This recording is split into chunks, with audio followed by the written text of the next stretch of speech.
தமிழ்நாடு மொழி பற்றும் இன உணர்வும் கலந்த ஒரு மண். இந்த மண்ணின் அரசியலில் 75 ஆண்டுகளுக்கும் மேலாக ஒரு மாபெரும் சக்தியாக திகழும் கட்சி திமுக. ஆனால் இந்த கட்சி உருவானதன் பின்னணியில் ஒரு மிகப்பெரிய போராட்டமும் உணர்ச்சி பூர்வமான பிளவும் இருக்கிறது. 1940களின் தொடக்கம். அப்போது நீதி கட்சி மற்றும் சுயமரியாதை இயக்கம் ஆகியவற்றை இணைத்து தந்தை பெரியார் அவர்கள் திராவிடர் கழகம் DK என்ற அமைப்பை உருவாக்குகிறார். சமூக நீதி, சாதி ஒழிப்பு, பகுத்தறிவு இவைதான் அதன் தாரக மந்திரம். பெரியாரின் தளபதியாக வலதுகரமாக திகழ்ந்தவர் பேரறிஞர் அண்ணா என்று அழைக்கப்படும் CN அண்ணாதுரை. அண்ணாவின் அடுக்குமொழி பேச்சும் எளிய மக்களையும் கவரும் எழுத்தும் திராவிடர் கழகத்தை இளைஞர்களிடம் கொண்டு சேர்த்தது.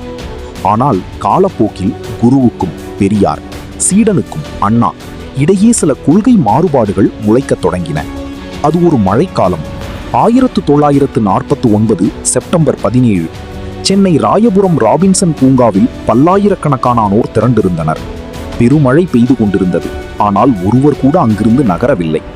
மேடையில் ஏறிய அண்ணா கண்ணீர் மல்க உரையாற்றினார். அவர் சொன்னார், பெரியாரை விட்டு நாம் பிரியவில்லை. அவர் அமர்ந்திருக்கும் அதே சிம்மாசனத்தின் மற்றொரு பகுதியாகத்தான் நாம் செயல்பட போகிறோம். அங்கேதான் திராவிட முன்னேற்ற கழகம் பிறந்தது. முக்கியமான ஒரு குறிப்பு, அண்ணா பெரியார் மீதான மரியாதையினால் திமுகவின் தலைவர் பதவியை காலியாகவே வைத்தார்.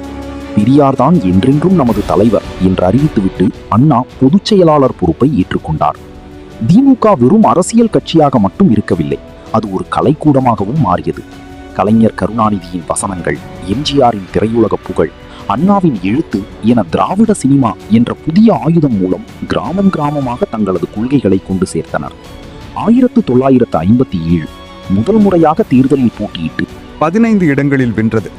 1962 எதிர்க்கட்சி அந்தஸ்தை பெற்றது. 1967 இந்த ஆண்டு தமிழக வரலாற்றின் பொற்காலம். இந்தி எதிர்ப்பு போராட்டம் மற்றும் விலைவாசி உயர்வு ஆகியவற்றால் காங்கிரசின் கோட்டை சரிந்தது.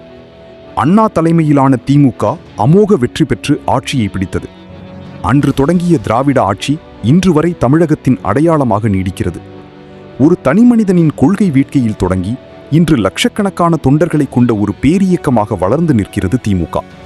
அதிகாரத்திற்காக அல்லாமல் ஒரு சமூக மாற்றத்திற்காக உருவான இந்த கதை இந்திய அரசியலில் எப்போதும் ஒரு முக்கிய பாடம்.